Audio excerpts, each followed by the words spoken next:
How do we truly win? Not just in games or arguments or fleeting competitions, but in the grand, messy campaign of life itself, in conflict and struggle, in pursuit, disappointment, and renewal. What does it mean to claim victory?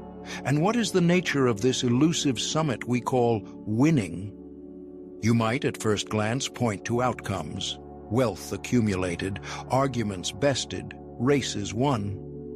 But if victory is merely tamped down, tally marks and trophies, why do those who outwardly triumph so often spiral into emptiness the moment the crowd dissolves? Perhaps then, true victory is something different. A deeper mastery, not just over circumstances or rivals, but over oneself, the ever-shifting field of one's own desires and fears.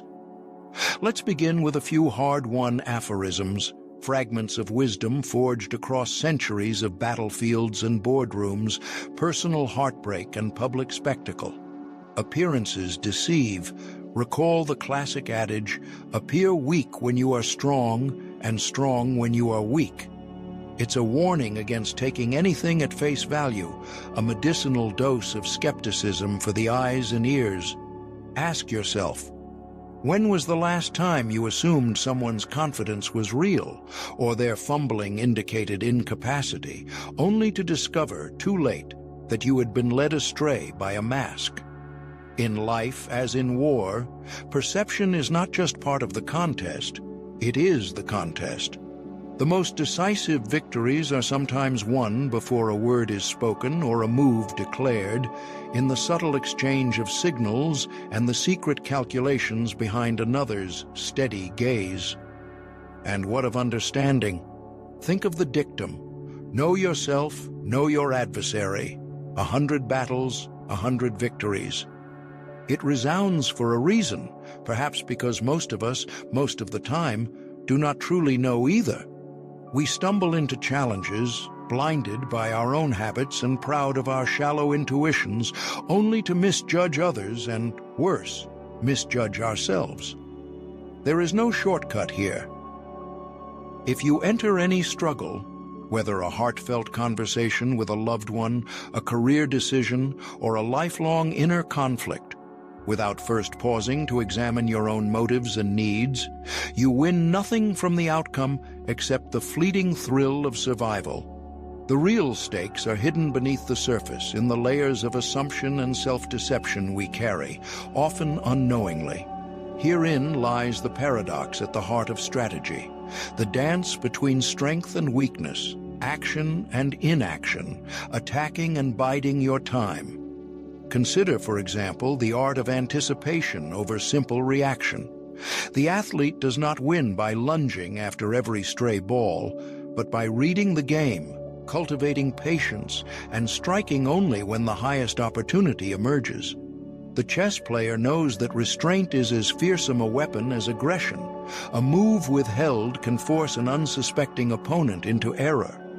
Life, too, asks us to pause, to linger in possibility, to prepare ourselves so thoroughly that the contest is nearly decided before our hand is played.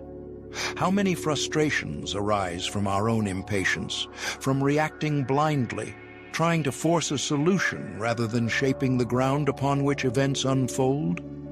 Preparation, then, is the real crucible.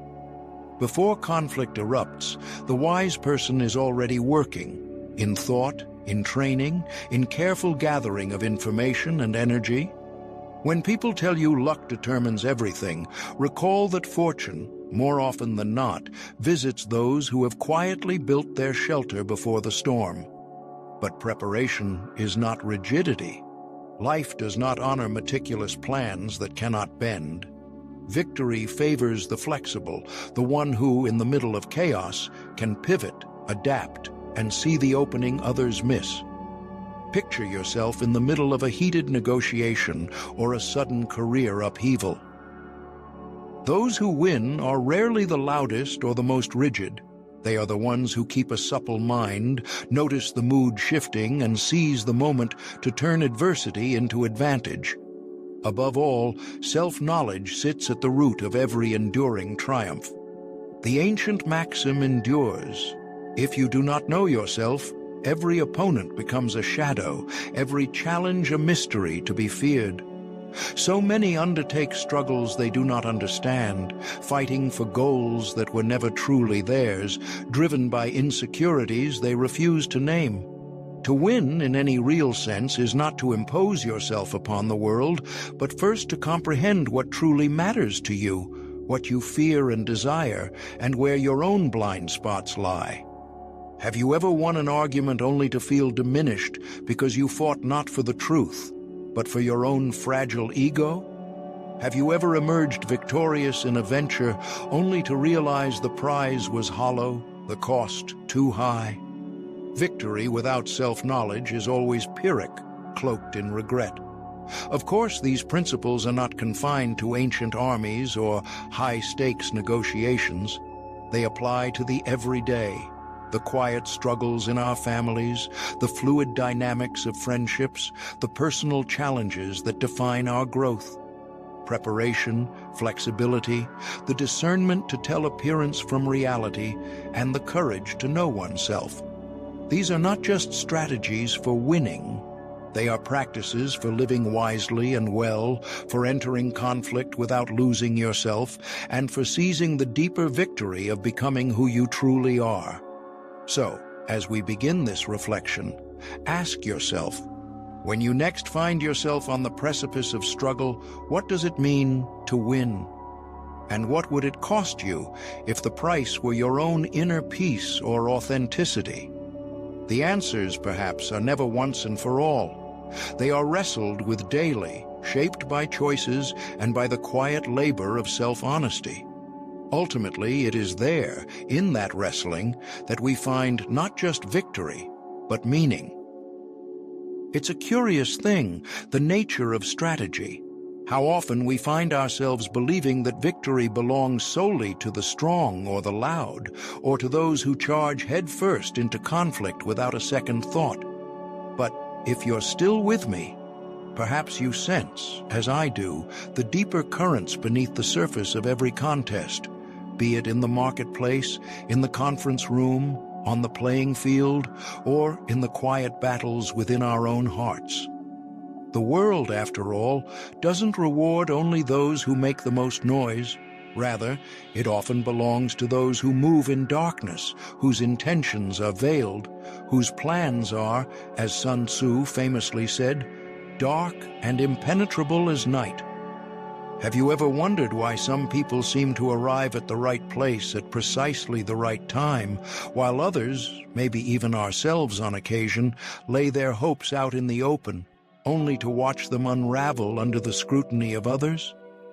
There's a kind of magic, or maybe it's just hard-won skill, in learning to master the art of strategic illusion. Consider, for a moment, the game of chess. The novice attacks wildly, telegraphing every intent through obvious moves, falling again and again into the traps set by the seasoned player. But the grandmaster achieves victory not by brute force alone, but through subtle feints, concealed threats, and an ever-shifting approach. The real danger is not the piece that moves, but the one you cannot predict, the unexpected maneuver that renders all your calculations obsolete. Think about your own life. How often have you walked into a tense negotiation, a difficult conversation, or a competitive environment with your entire playbook on display? History, too, is a testament to the power of subtlety and unpredictability. Consider the cunning business moves of Steve Jobs, who repeatedly confounded Apple's competitors, not through predictable marketing, but through radical reinvention, holding back key innovations until the perfect moment. Or picture the D-Day invasion in World War II, which succeeded in part because of Operation Fortitude, the Allies' elaborate deception that misled the Axis powers about the true location and timing of the attack. These victories weren't products of blind aggression, but of careful preparation and the purposeful maintenance of mystery. So, how do we make such principles useful in ordinary life? Begin, first, with preparation. Rarely does luck shine on the haphazard. The concert pianist, the star athlete, the focused entrepreneur, they all achieve greatness not through sudden brilliance, but by laying foundations in private, anticipating obstacles and rehearsing endlessly before the main event. Preparation is invisible, yet its effects are impossible to deny. But here's where the second part begins. Flexibility, the willingness to adjust, even upend your plans when circumstances change. It is not always the strongest who survives, but the one who adapts. When the wind shifts, do you stubbornly press on, or do you adjust your sails? Opportunities, the old wisdom says, multiply as they are seized. This isn't just fortune cookie advice, it's a practical principle. When we take even small steps forward, we open doors that were previously unseen. Every decisive move you make today, choosing to speak up in a meeting, to apply for that role you're unsure about, to reach out for mentorship, can create opportunities for tomorrow that simply don't exist if you keep waiting. Each choice is a fork in the road. Every step offers vistas you would have missed had you stayed still. But all of this presumes one essential skill, the ability to know yourself as well as your adversary. We so often imagine competition as a tug-of-war with others, but the toughest battles, the ones that truly determine our fate, are fought within. Do you know where your strengths lie and, more importantly, where you falter? The greatest athletes spend as much time studying their own habits as they do observing their rivals. In politics, the most deft leaders know how to read a room, yes, but they also know how to regulate their own passions and remain unfazed by provocation. Introspection is not navel-gazing, it is reconnaissance, an honest map of your own terrain so you're not caught by surprise when the pressure mounts. Yet, even if we master deception, adapt without hesitation, and know ourselves as we know our rivals, we must never forget what is at stake in any contest. Count the cost before you act. What will you sacrifice, and who might you become in the process? History is littered with stories of conflicts won, only for the victor to be undone by bitterness, exhaustion, or hollow victory. No nation, said Sun Tzu, ever benefited from prolonged warfare. The same is true for each of us. We must decide when to press and when to make peace, when to challenge and when to yield. Reckless action rarely yields lasting benefit. The wise choose their battles as carefully as a gardener chooses what to plant and what to prune. Pause for a moment and consider. In your own life, where have you been too visible, too predictable, too quick to leap at conflict? Where could a little more subtlety, a bit more patient preparation, or a clearer knowledge of your own motives have transformed the outcome?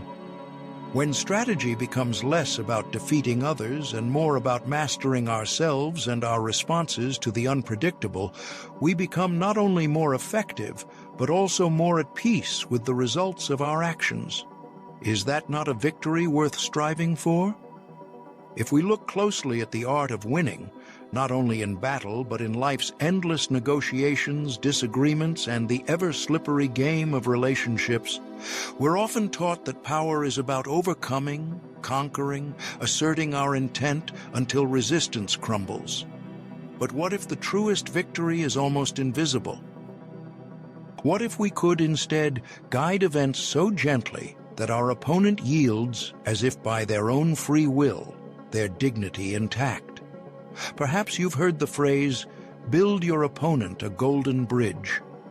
It's the idea that when forced into a corner, anyone, even a reasonable person, can become desperate and unimaginably stubborn. But if you give them a way out, a path that allows them to retreat with pride or even some small gain, conflict may resolve without casualties, without the lasting resentment that so often poisons the well. Imagine a workplace dispute, a family argument, or even a heated friendship falling apart. Suppose you make your case so decisively that your counterpart has no space left for self-respect. Would they acquiesce willingly, or would they nurse a lasting grudge? Now, imagine instead you leave room for them to shift positions gracefully, to save face, maybe even to claim a bit of victory themselves. Which outcome feels wiser, not just for today, but for the months and years to come? The Golden Bridge is more than strategy. It's a recognition of shared humanity. We all want to be valued, to feel competent, to avoid humiliation. If you can subdue someone's will, not by crushing it, but by aligning it with your purpose, or at least helping them see a benefit in doing so, haven't you won something far more enduring than a fleeting triumph? But here's where the water's muddy and the philosophy turns ambiguous. When do these strategies of cunning shift from subtlety into manipulation? At what point does careful planning slip into mere scheming? The temptation to see all of life as a chessboard, every interaction as a maneuver, carries its own danger. We become so enchanted by invisible threads of control that we risk forgetting those on the far end of the string are not pieces, but people. Winning by cunning, after all, can metamorphose into losing something far greater: integrity, trust, even fragments of our own conscience. Consider, too, the murky morality of influence.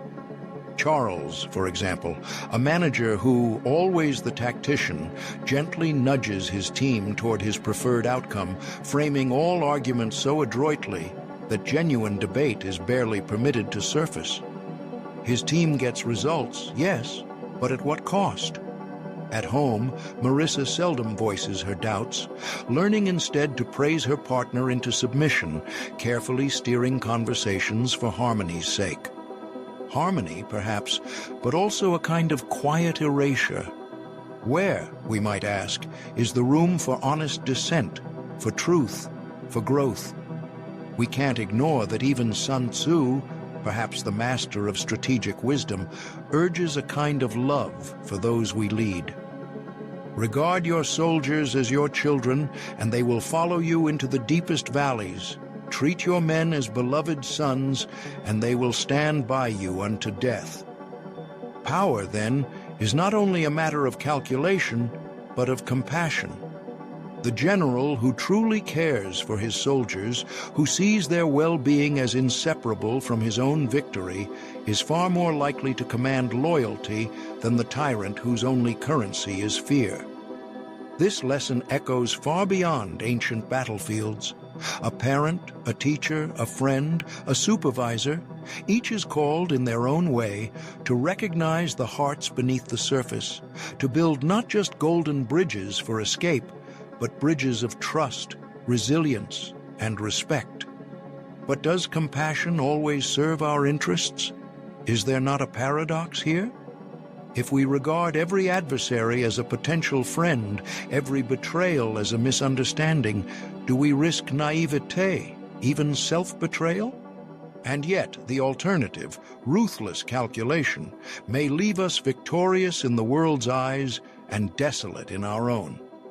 The tension between subtle influence and honest care, mastery and humility, plays out in every relationship worth having. An enemy is a friend who knows too much. How often are our deepest hurts inflicted by those who once stood closest? In negotiation, in love, in rivalry, the lines blur and dance.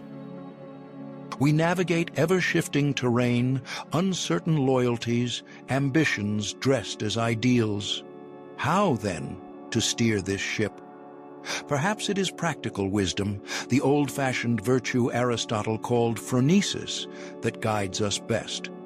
Knowing when to push, when to yield, when to speak the truth, and when to hold it in grace. Knowing that sometimes the greatest power lies in gentleness, in relinquishing the need to win at all costs.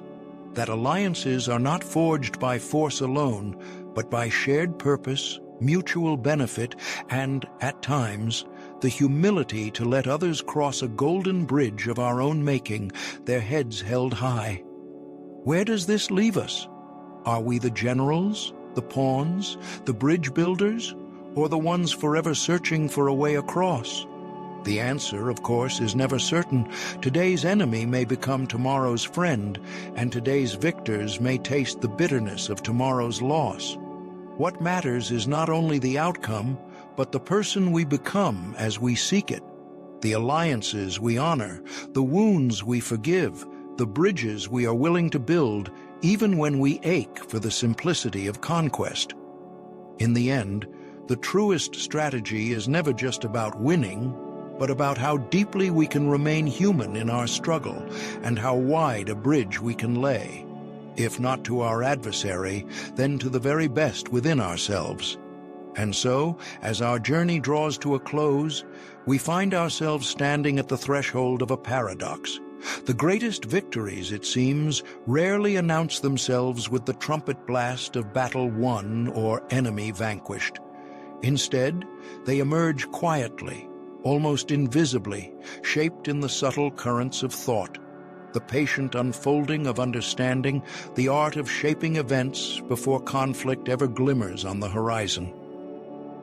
Have you ever noticed how the most enduring legacies, whether in history, organizations, or our own daily lives, trace their origins not to the loudest declarations or the most display of brute power, but to those who saw farther, prepared better, and adapted faster than anyone else? When we peel apart the lessons we've explored, a remarkably simple yet elusive truth reveals itself. True excellence lives neither in the constant clash of opposition nor in a relentless pursuit of victory for its own sake. Instead, it finds its heart in deep knowledge of ourselves, of others, of the entire landscape we move through. Consider the seasoned chess master who seems serene, even bored, as the novice giddily captures pawns. The master's moves are quiet, precise, shaping the board long before any checkmate looms in sight. Isn't it much the same in our own conflicts? Professional rivalries, personal misunderstandings, the small and large arenas of competition we walk each day? The art lies not in pushing harder, but in perceiving further. Not in defeating, but in realizing that the surest victory is one that need not even be fought. Let's linger on the paradoxes that have illuminated our path. That order arises, almost miraculously, out of apparent disorder. That real strength so often grows out of what appears as weakness. We see this in nature all the time, how the soft water shapes the hardest rock, not with a single blow, but through endless patience and subtle force. Do we not see it too in the world of ideas and relationships? The person who listens first, asks more questions, and speaks with measured words often shapes outcomes beyond what the loudest voice could ever command. Subtlety, once dismissed as weakness, becomes the hand that guides the ship through stormy seas. What, then, becomes of the need for integrity and foresight? Perhaps, amid all these shifting strategies and hidden strengths, the temptation rises to become manipulative, to win at any cost. But mastery cannot be separated from character. A leader, it is said, leads by example, not by force. And isn't this the kind of leadership that sows roots too deep to be pulled by any storm? In relationships, in teams, in our communities, the influence that endures is the influence born of integrity, the inner discipline to act with consistency, to look beyond short-term gain and foster trust, compassion, and respect. Anyone can command by threat or fear. It takes real courage to shape outcomes through patience, by holding ourselves to high standards even when no one is watching. Isn't it uncanny how teams, families, and even nations that are rooted in genuine respect and example weather adversity far better than those ruled by coercion? Before we part, let us pause to reflect, deeply, honestly. What does it truly mean, in the fundamental sense, to win without fighting? Is it possible that the highest form of mastery is to shape a world where conflict is unnecessary, where respect and wisdom forestall the need for confrontation? Or, more provocatively, can we grow, perhaps even more, by learning not just from those who agree and bolster us, but also from those who challenge us, antagonize us, expose our weaknesses? Enemies, too, are teachers. Defeat, just as fertile a soil for insight as any victory. Are we, then, willing to keep our strategies as fluid as water, ready to change course, slip through cracks, adapt to new terrain, rather than cling to rigidity in a world that never stops shifting?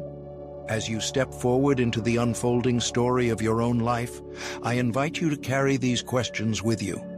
In your pursuits, whatever their scale or sphere, ask not just how you might win, but what it means to win meaningfully.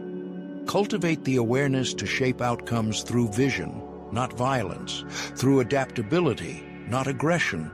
Seek to master yourself before mastering others. And above all, never stop asking, what is victory, truly? What is challenge worth embracing?